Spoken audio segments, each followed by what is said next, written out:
11,1 juta kanker baru dengan angka kematiannya 9,6 juta. Di Indonesia ini termasuk urutan ke-8 dari jumlah kasus. Di mana insidensinya ini meningkat ya dari 1,4 di 2013 menjadi 1,79 per 1.000 orang tahun 2018. Ya. Binasan kepala leher untuk kanker nasofaring menempati urutan kelima dari 10 kasus besar di kanker di Indonesia. Sekitar 59,1% pasien dengan keganasan kepala leher memiliki keluhan disfagia yang terdapat pada sebelum atau maksudnya dia selama mengidap kanker tersebut, kemudian sebelum ini maksudnya sebelum menjalani terapi, selama menjalani terapi dan sudah menjalani terapi itu dapat mengalami disfagia. Kalau sebelum ini berarti dia karena memang perjalanan dari penyakit tersebut yang bisa menyebabkan gangguan penalaran. Kalau selama ini berarti selama terapi itu ternyata juga bisa meningkatkan angka kejadian disfagia. Disfagia ini untuk definisinya ya, tidak perlu saya ulang kembali ya. Merupakan proses kompleks koordinasi di pusat pengenalan di batang otak, nervus kranial 7, 9, ya, 10, dan 12, dan juga reseptor di faring.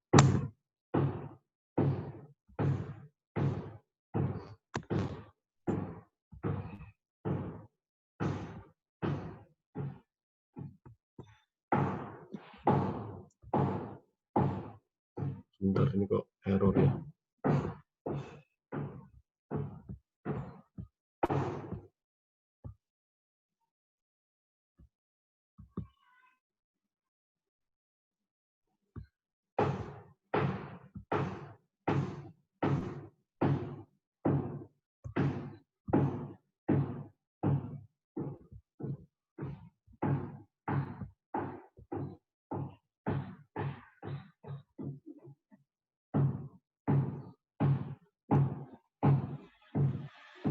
Ini kok malah nggak mau jalan ya.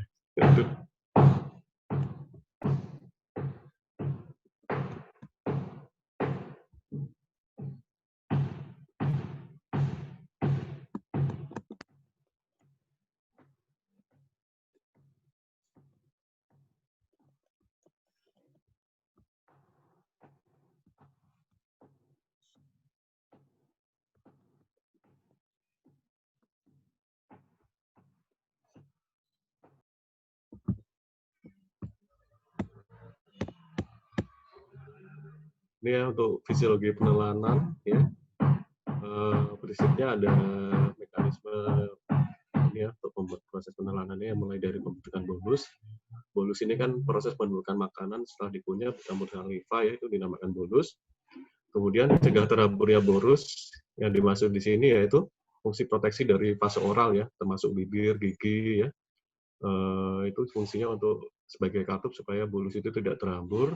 Kemudian dilakukan penurunan bolus oleh lidah ya. Lidah akan elevasi, kemudian menekan langit-langit mulut, palatum, kemudian dia akan propulsi menuju ke belakang, ke posterior. Ya. Kemudian ada juga yang mekanisme proteksi berikutnya dilakukan oleh palatum mole, di mana palatum mole akan elevasi menutup daerah nasofaring supaya makanan dan minuman tidak refleks masuk ke dalam hidung. Ya. Kemudian terjadi proses fase lanjutan di mana bolus akan menggelincir masuk ke daerah valikula, kemudian ke sinus piriformis, kemudian diikuti dengan elevasi dari larang, penutupan epiglotis, dan juga plika vokalis dan verticularis, sehingga akan tercegah reflux makanan dari orofaring menuju ke paru-paru. Kemudian setelah masuk ke esofagus juga ada yang kita namakan proses pengenalan yang primer dan sekunder. Primer itu pada waktu awal masuk, kemudian kalau yang sekunder itu dia untuk membersihkan sisa-sisa makanan dari esofagus untuk menuju ke gaster, dilakukan oleh otot injektif dari esofagus. Ini fase oral ya. untuk penjelasan tadi. Daripada hanya review ulang aja, ini fase faringeal prosesnya. Masuk ke sinus veriformis ya. Mulai dari pendorongan dari elevasi lidah menuju ke posterior, masuk ke valikula, elevasi dari palatum untuk daerah nasofaring, kemudian turun menuju ke daerah sinus veriformis, masuk ke introitus esophagus. Aditus laring pun tertutup dengan elevasi glotis dan juga plica vestibularis yang menutup.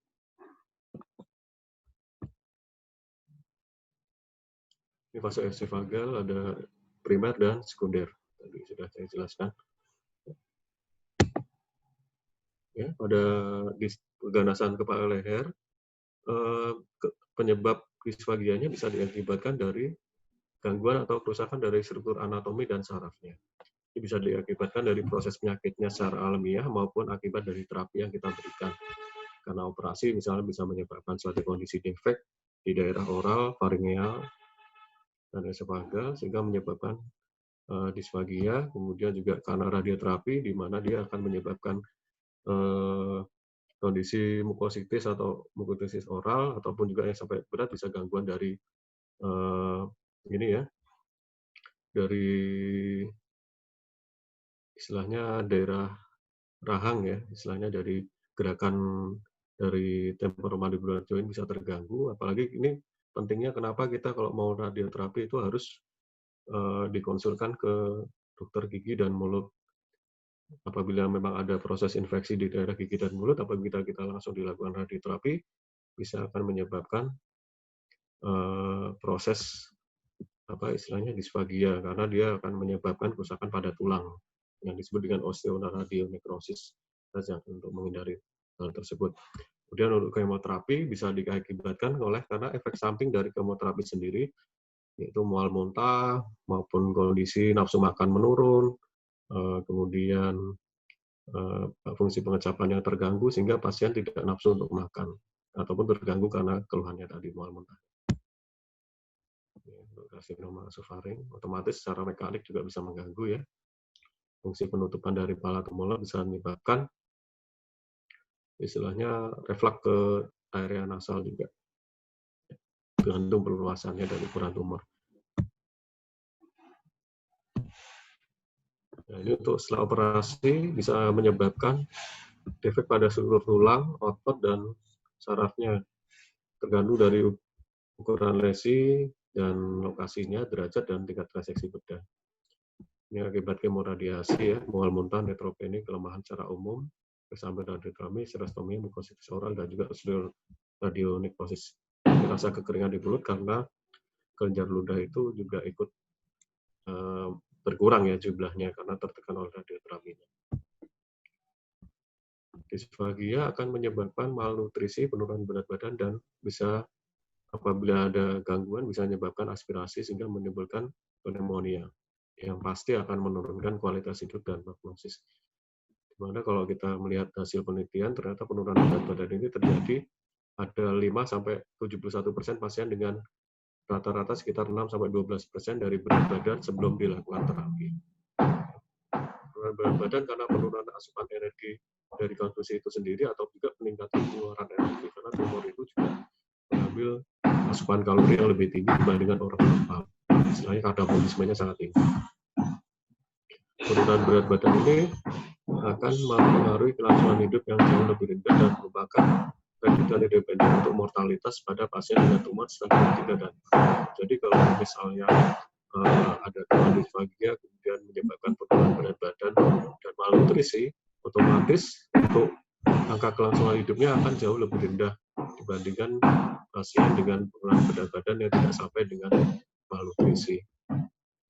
Sehingga kita perlu diperhatikan. Sehingga kita kalau saat ini kan sudah kita ini ya otomatis kita konsulkan ke dokter gizi klinik supaya jangan sampai timbul penurunan berat badan yang cukup drastis sehingga sampai malnutrisi.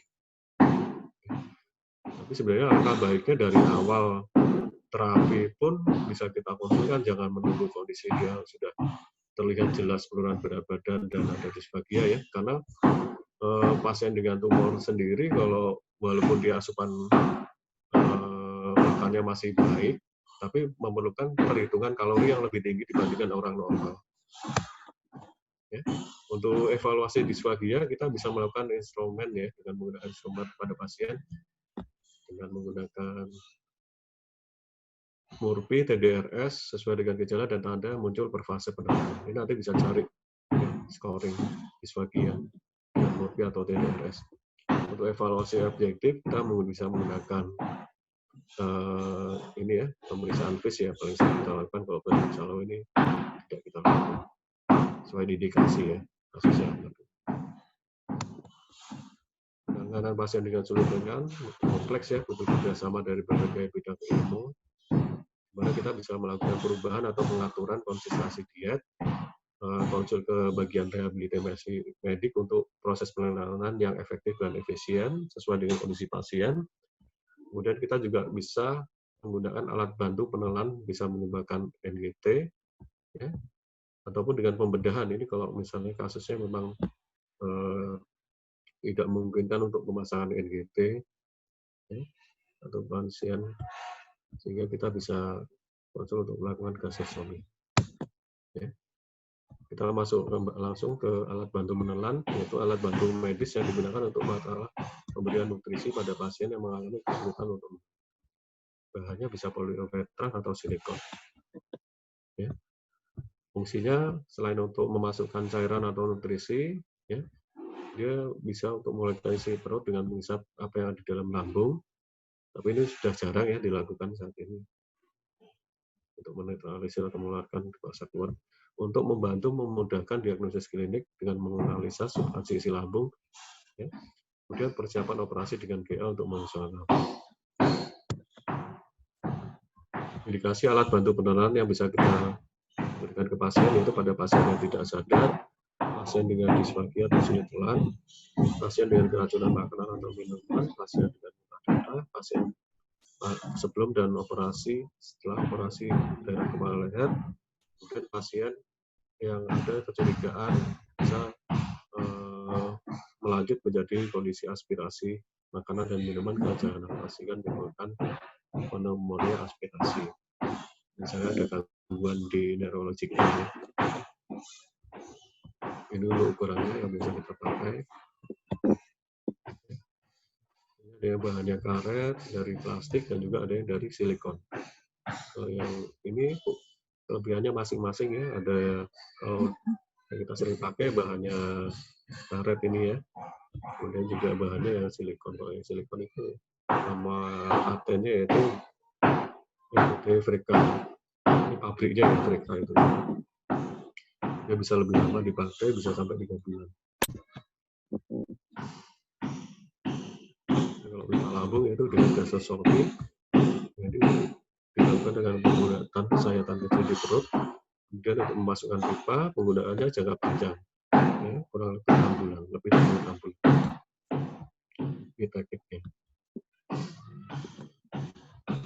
Ya, jadi kita singgung sedikit untuk cara pemasangan GT. Ini kan sering dikonsulkan ya, ada dari teman sejawat lainnya. Kita persiapan dulu yang pasti ya. Kalau bisa ya kita menggunakan guiding endoskopi, tapi sebenarnya tidak semua pasien untuk pemasangan GT kita wajib menggunakan endoskopi ya.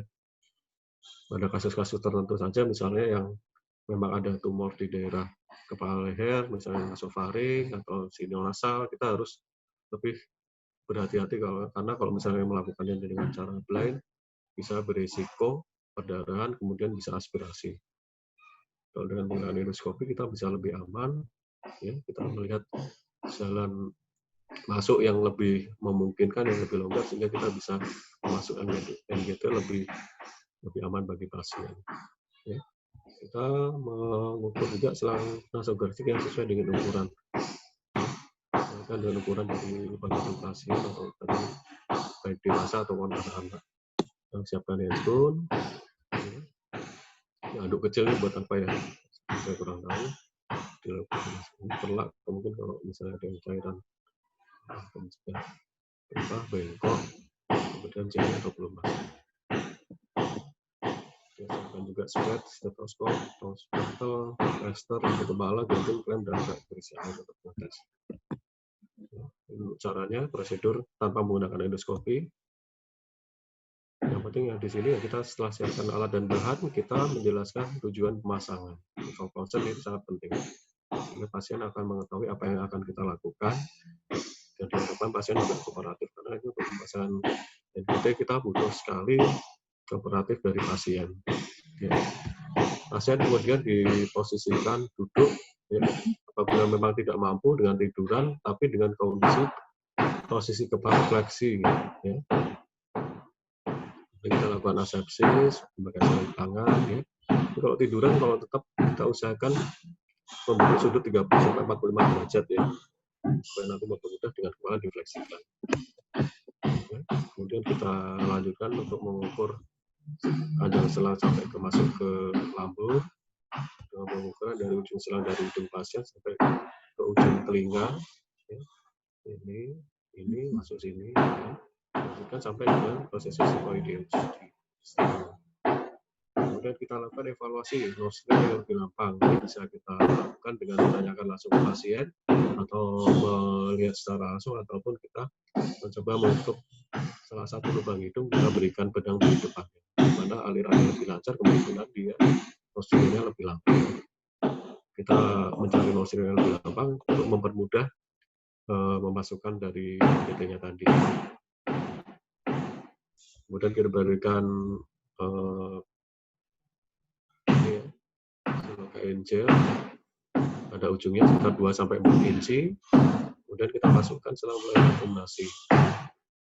Pada saat memasukkan, supaya kita merasa ada tahanan di daerah nasofaring, pasien disarankan untuk menelan. Ya, kita sambil menelan, pasien difleksikan kepalanya, kemudian kita dorong perlahan mengikuti dengan penelanannya tadi. Jangan langsung dipaksa, karena kalau langsung dipaksa bisa berputar ya, bergulung-gulung di dalam orofaring. Ya. Setelah sampai ke dalaman yang kita dapatkan, kita lalu memasang spade catheter dengan NGT. Kemudian kita lakukan dengan pengetesan, bisa menggunakan spade yang berisi udara. Ya. Dengan cara stetoskop ditaruh di lambung, apabila terdengar, berarti kemungkinan sudah masuk lambung. Namun sebenarnya untuk gold standarnya paling aman, yaitu dengan cara mengecek. Ini kan setelah terpasang nanti otomatis cairan lambung itu akan naik dari NGT-nya. Kita bisa mengambil cairan lambung tersebut, kemudian kita bisa melakukan pengecekan pH-nya dengan menggunakan pH meternya ini ya, menggunakan kertas pH. Ini paling bagus sebenarnya. Ya, untuk pH lambung itu sekitar antara 3,5 sampai 4,5 kalau nggak salah ya. Kalau misalnya kurang dari itu, ya kemungkinan salah masuknya. Ya, tapi biasanya kalau kita salah masuk, otomatis keluhannya pasti ada keluhan batuk-batuk ya pasiennya. Dan kita lakukan fiksasi pada selang dan pada hidung, kemudian pada pipi dengan menggunakan biasanya 2 titik di daerah tip hidung dan juga di daerah pipi ya. Kita kalau bisa mungkin dasarnya yaitu tulang, supaya pada saat pemasangan plasternya dia lebih terfiksasi dengan baik. Jadi dengan menggunakan endoskopi fleksibel hampir sama, tapi kita menggunakan guiding endoskopi ya, yang bisa kita lakukan. Ya, biasanya satu sisi ya, tidak dua-duanya langsung dimasukkan NGT, dan satu laryngoscope fleksibel pada satu lubang hidung, biasanya satu sisi masing-masing, satu untuk mengintip, dan satu lagi mendorong dari selang NGT-nya. Apabila sudah sampai nasofaring, NGT diturunkan diikuti dengan laryngoscope yang mengikuti dari tahapan masuk ke dari esofagus, ya, bagian posterior. Kemudian tinggal menyusuri saja ya di bagian dinding posterior, otomatis difleksikan, nanti otomatis posisi dia akan lebih mudah masuk ke dalam introitus esofagus, ya, posterior esofagus yang bagian atas.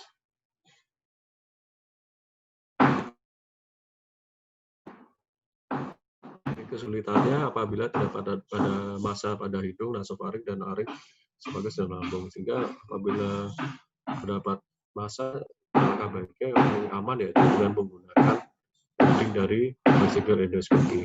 Kemudian posisi pasien ini biasanya pada pasien yang tidak sadar ya atau gangguan gerak ya, otomatis kita agak sulitan ya untuk melakukan pemasangan endoskopi NGT-nya. Yang penting di sini kita paling tidak dinaikkan sedikit posisi dari pasien, kemudian kita fleksikan. Ya. Kooperatif pasien ini juga sangat penting ya. Kalau misalnya tidak kooperatif, pasien menolak atau sampai menarik NGT-nya ya kita tidak bisa melakukan. Ini untuk cara pemberian nutrisinya ya. Ya, masukkan makanan dengan spet ya supaya makanan saya dapat masuk dengan lambung posisinya supaya nanti setelah gravitasi dia akan turun sendiri ya. Makanan di dalam spet tidak boleh didorong karena akan menambah tekanan pada lambung. Makanan yang masuk maksimal 200 cc sekali pemberian. Bilas, kemudian yang penting di sini kita juga harus melakukan pembilasan NGT dengan air untuk membersihkan selang dari sisa makanan sehingga selang tidak tersumbat. Ini ya video untuk cara memasang NGT. Ya, pengukuran dulu dari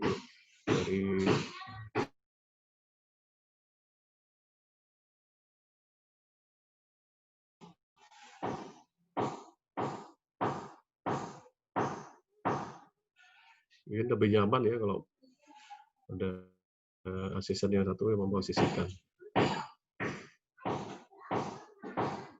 Setelah dia masuk ke nasofaring baru difleksikan supaya lebih mudah masuk menyusuri dinding posterior faring.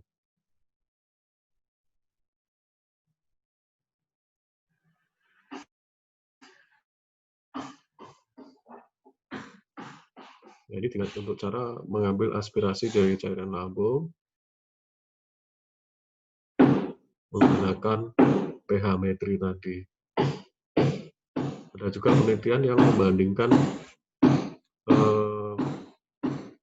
tetesan dengan penggunaan udara dengan pH metri. Ternyata penggunaan udara itu ada resiko kesalahan masuk, ya, tidak masuk ke lambung tapi saluran pernafasan, masuk trakea.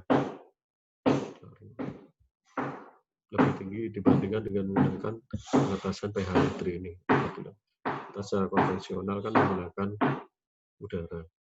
Ya, tapi mungkin kendala di lapangan karena untuk kertas pH-nya sendiri tidak tersedia ataupun lebih lama ya untuk melakukan. Kadang cairan lambung itu tidak keluar dengan sendiri, kita harus berusaha untuk menarik cairan lambung tersebut. Itu mungkin agak kesulitan, mungkin agak lama.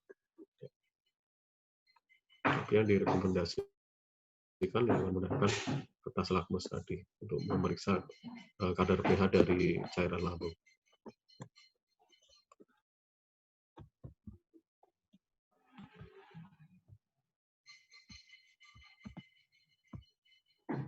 Oke.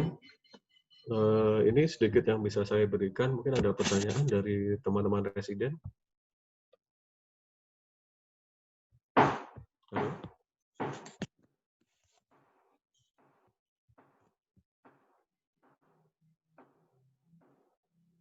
Masukan mungkin ada pertanyaan.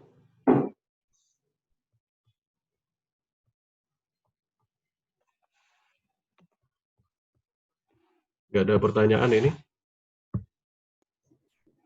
Izin dokter. Oh iya. Putus-putus ya. Halo?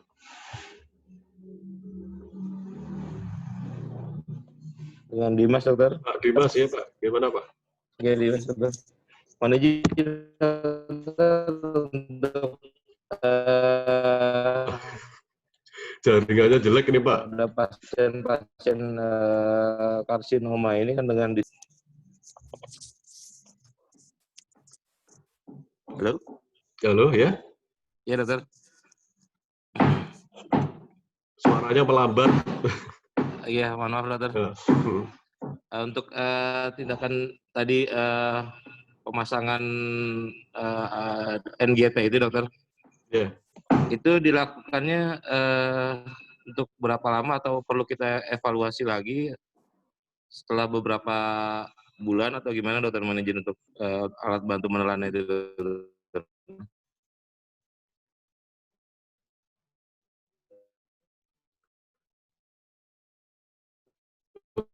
untuk NGT.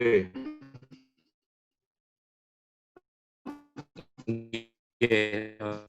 Jadi ya, udah kita lihat yang cara bekerja biasa, yaitu yang NGT bisa 2 minggu ya, 2-3 minggu. Tapi resikonya kalau yang Freka itu, kalau perawatannya tidak bagus ya, biasanya itu kan Kecil, ya, diameternya dokter, lebih kecil ya Pak ya, Pak Dimas ya. Nah, itu kan lebih beresiko macet ya. Sehingga kita Oh juga iya, edukasi baik ke dokter. keluarga pasien apabila ya semua NGT sih sebenarnya tidak hanya Freka ya, apabila ada yang macet sebelum 2 minggu ya harus segera kontrol, kita evaluasi apakah perlu kita lakukan penggantian NGT-nya. Gitu aja sih paling ya. Oh iya dokter. Hmm. Terima kasih dokter. Ya.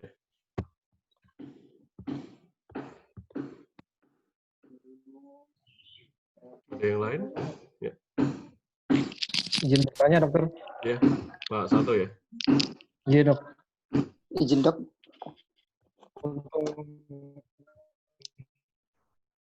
Ini sama Untuk Pak, suaranya evaluasinya melambat. apa selama dia ada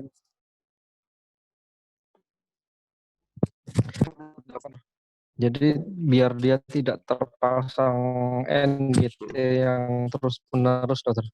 Oh, kondisinya biasanya ini ya, kapan kita melepas ya, bisa melakukan konsumsi secara oral biasa Iya. ya, maksudnya ya. Iya, Biasanya kita dok. bisa konsultasi dengan dokter gizi klinik, ya. Biasanya dari mereka itu akan Iya. menilai kemampuan asupan makanannya dia, ya. Biasanya kalau misalnya masih di bawah 70% ya batasannya kalau nggak salah ya, mereka pakai acuannya itu, otomatis disarankan tetap menggunakan alat bantu. Apabila sudah bisa di atas 60-70%, biasanya sudah diperbolehkan untuk diet ya. Tapi untuk dietnya biasanya kan menyesuaikan dari konsistensi yang lebih mudah untuk penelanan, misalnya contohnya dari yang bubur atau yang cair. Ya, seperti itu.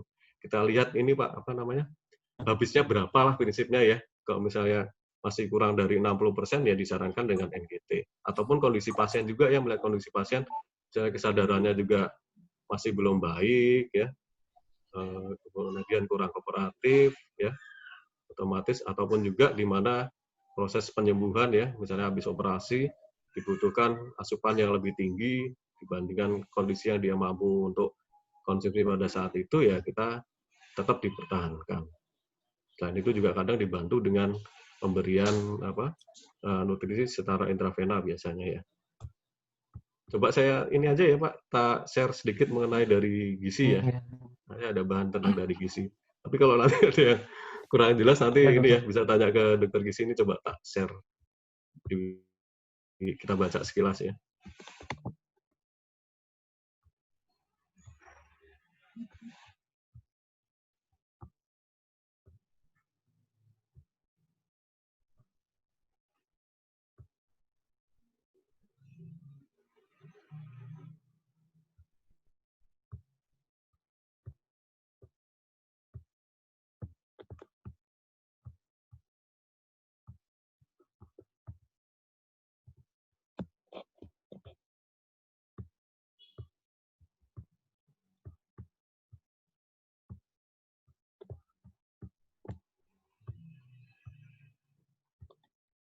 Ini ya. Halo, udah terlihat ya Iya dok. untuk poin-poinnya ya. Ini Terlihat. masalah ini sebenarnya dari bahan dari gizi ya. Coba saya share aja sekalian untuk bisa memperkaya supaya kita dapat ilmunya juga. Masalah nutrisi pada pasien paliatif kanker dan aplikasi penanganannya. Ya, nutrisi yaitu proses pengambilan dan penggunaan gizi oleh tubuh ya. Berarti dari makanannya itu diambil nutrisinya ya. Prosesnya dengan memasukkan makanan minuman ke dalam tubuh, kemudian dilakukan pemecahan makanan atau minuman menjadi unsur gizi, kemudian ada proses di mana pendistribusian zat gizi tersebut masuk melalui sirkulasi darah ke seluruh tubuh. Nah, ini ya, pemberian nutrisi yang baik sebelum, selama, setelah terapi akan membuat pasien merasa lebih baik dan lebih kuat. Sebenarnya kalau pasien dengan kanker itu kan otomatis pasti ada gangguan penelanan ya, baik dari karena proses gangguan secara mekanik ataupun nafsu makannya dia pasti turun. Ya. Sebenarnya lebih baik apabila kita konsulkan sebelum kita lakukan terapi itu lebih baik, ya, sehingga nanti pasien lebih siap untuk menjalani terapi dan tidak turun lebih drastis dibandingkan yang belum dikonsulkan ke sebelumnya. Ya. Ya, lanjutkan ya ini ya. Ini kalau unsur-unsurnya vitamin, mineral, protein, karbohidrat, lemak, dan air. Ini ya secara umum ya. Ini ya. Terapi kanker yang bisa mempengaruhi nutrisi, yaitu dari kemoterapi, terapi hormon, radiasi, bedah, imunoterapi, dan transplantasi. Ini yang akan menyebabkan kondisi seperti ini. Bisa termasuk ini ya, ada susah buang air besar, ya, ada diare, ya, ada juga aspek psikis di mana pasien ada gangguan depresi ya biasanya sehingga menyebabkan asupannya berkurang. Ya, psikologis masuk memori ya ternyata ya. Psikologis tidak menyukai aroma sakit juga ternyata ada seperti itu juga. Dampak malnutrisi ya otomatis menurunkan daya tahan tubuh, rentan terhadap infeksi, kemudian penyembuhan dan terapi terhambat sehingga quality of life-nya pasien tersebut akan menurun. Ya. Nanti untuk kanker diagnosis langsung di screening ya sebenarnya kalau pasien masuk dengan kanker otomatis harus di screening untuk status gizinya. Ya. Ini bahkan nanti dilihat untuk risiko tinggi, moderat ataupun ini ya. Ini saya kurang paham nih, fat accumulation atau undernourishment ini malnutrisi ya sebenarnya. Kemudian dilakukan screening untuk status nutrisi setiap 4 minggu. Ya, misalnya dia pasien tersebut dengan kanker itu ternyata setiap bulan harus dievaluasi untuk status nutrisinya bagaimana. Berarti setiap bulan kita bisa evaluasi lanjutan ke bagian gizi sebenarnya. Salah dulu. Ya.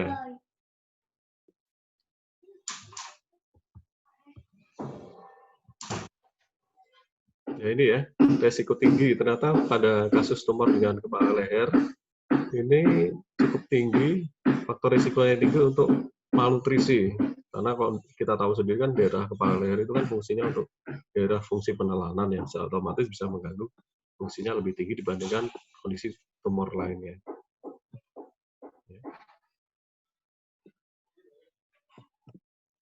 Ini cara analisisnya ya. Penilaian status gizi, mungkin saya sekilas saja, nggak usah saya baca ini ya. Secara detail saya juga kurang memahami, tapi ini kita secara garis besar kita bisa tahu lah apa yang dilakukan oleh dokter gizi ya, kalau misalnya ada pasien dengan kanker, mengenai status nutrisinya ya. Tujuan untuk pemberian terapi nutrisi ya.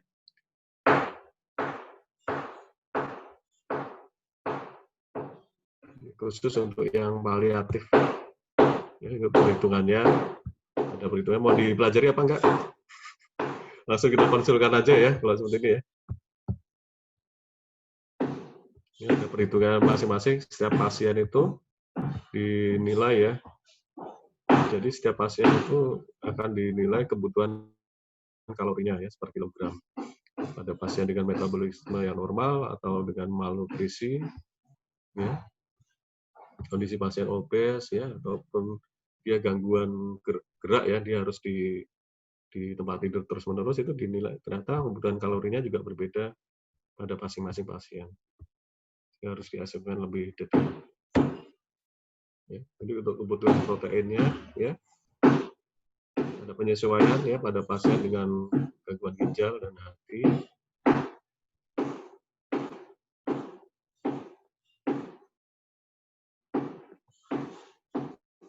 Kemudian ya rute, ya, ini untuk rute. Bila ini mungkin ya nutrisi ini yang paling penting tadi mungkin ya, bisa semisal kurang dari, berarti saya koreksi ya tadi, kurang dari 60% ya. Apabila kurang dari 60% kebutuhan energi dia tidak bisa masuk secara per orang lebih dari 10 hari atau tidak bisa makan lebih dari 7 hari, ya disarankan dengan pemasangan NGT. Ini nutrisi enteral ini dengan menggunakan langsung menuju ke lambung ya, bisa menggunakan NGT ataupun gasostomi, tergantung dari kondisi pasien. Jadi batasannya adalah 60% Pak Santo tadi ya.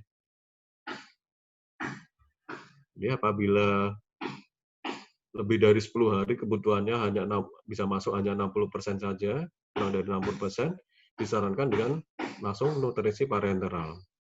Ya, bisa sentral maupun perifer. Kelemahan dari perifer ini kalau terlalu lama katanya bisa menyebabkan ini ya, vena perifernya itu tidak cukup kuat untuk menahan cairan yang parenteralnya tadi karena berat molekulnya dia tinggi.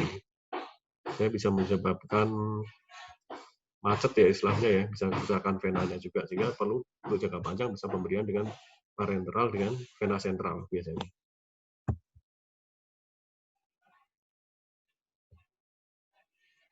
Ya, ini untuk manajemen nutrisi secara pada pasien dengan anoreksia ya. Porsinya kecil, sering ya, bisa mengganti makanan padat dengan cair, pilih makanan yang disukai oleh pasien prinsipnya. Ya. Mulut kering harus dipilih, dan kalau mulutnya kering bisa pilih makanan yang lunak. Misalnya serostomia habis radioterapi, dikasih makanan yang lunak, banyak apa istilahnya kuahnya ya. Hindari yang pedas, asin, asam, terlalu keras.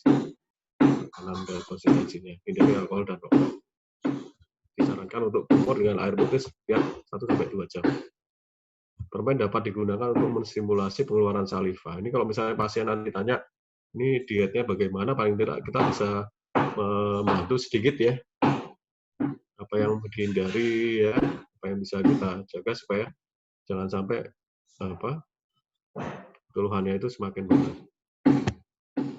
Ya, kalau ada sariawan ya, porsi kecil tinggi kalori, ini sama ya. Makan minum perlahan-lahan, kalau perlu bisa menggunakan sedotan. Itu dengan sedotan otomatis kan dia langsung tidak melewati lukanya tadi ya. Itu otomatis juga bisa membantu. Kan pada makanannya suhu dingin atau pada suhu ruang. Sehingga dengan suhu dingin dia bisa mengurangi rasa nyeri tadi ya. Bila ada luka. Ada mual muntah ya. Dari makanan yang menyebabkan mual, pedas, berminyak, berlemak, menyengat itu harus dihindari. Makannya porsinya sedikit-sedikit tapi sering. Ya. Hindari minum cairan pada perut kosong. Ya. Perubahan rasa ya, gangguan capan ya. Bisa menggunakan obat kumur ya untuk membantu. Ya, pilih makanan yang tampilannya menarik, yang baunya disukai oleh pasien. Selalu mencoba makanan dengan rasa yang berbeda, variasi istilahnya ya. Untuk diare ya. Nanti kalau mau PowerPoint-nya bisa saya berikan ya. Ada pertanyaan lagi mengenai apa untuk materi kali ini? Jadi 60% ya Pak Santonya ya tadi ya. 60% kurang dari 7 hari, atau lebih dari 7 hari tadi ya. 10 hari dokter ya. 10 hari ya tadi ya. Itu bisa kita acuan apakah pasien tersebut perlu diberikan parenteral atau tidak. Itu ya. Apa perlu itu dok sampai dilakukan pemeriksaan evaluasi penelarannya juga dok? Biasanya kalau indikasi kalau FIS ya maksudnya ya. Iya dok. Kalau FIS itu kan biasanya kita lakukan pada gangguan sarafannya ya, neurogenik ya lebih ya. Kalau misalnya memang karena kondisi ukuran tumornya secara mekanik, kita harus lihat ya gangguannya secara mekanik atau karena persarafan ya. Kalau misalnya dari mekanik karena ukuran tumor sendiri yang mengganggu ya, otomatis ya kita tetap dipertahankan selama tumornya itu masih mengganggu proses penelaran. Kalau misalnya karena neurogenik, kita takutnya bisa menyebabkan pneumonia aspirasi ya, kita tetap dilakukan pemasangan untuk mencegah aspirasi yang bisa menyebabkan malah jadi infeksi di paru ya, pneumonia. Mungkin seperti itu. Baik dokter. Mungkin ada yang lain? Belum ada ya? Mungkin untuk pertemuan siang ini sudah cukup, saya akhiri ya. Semoga bermanfaat. Wassalamualaikum warahmatullahi wabarakatuh. Waalaikumsalam warahmatullahi wabarakatuh. Waalaikumsalam warahmatullahi wabarakatuh. Terima kasih, Dada.